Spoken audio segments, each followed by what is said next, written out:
Magandang umaga sa inyo mga inay. Samahan nyo kami sa ganap namin. So, ayan, kasama namin lahat ang mga anak namin. So, outfit check. So, ready na lahat sila. Habang hintayin namin yung papa namin sa baba ng building. Kasi nasa work pa siya. Diba, ang kukulit ng mga anak ko. Tingnan mo nga, si ate, oh. Ayan, may nakita mga pala kaming ibon sa baba ng building namin. Gusto sana naming alagaan. Kaso may sakit yun. And wala din akong time. So, ayan, pupunta na kami. By the way, renewal pala ng visa ko ngayon.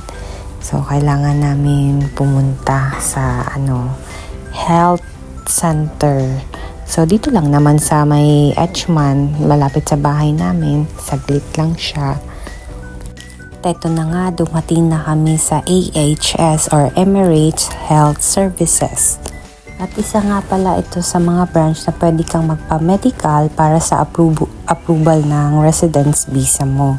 So, ayan. Dito na kami.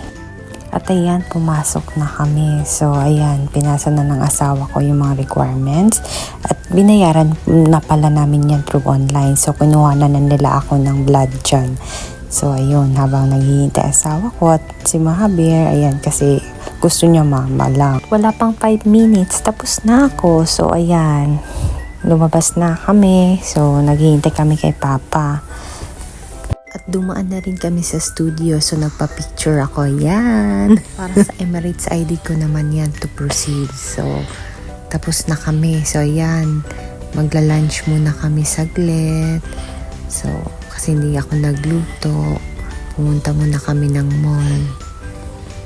Habang naghihintay kami, nag-order pa si Papa. Fast forward, tapos na kami kumain. So, ayan, nag-CR muna kami saglit. At uuwi na rin kami kasi nap time na ng mga bata. So, dyan lang muna. Thank you sa panunood sa lahat. Bye!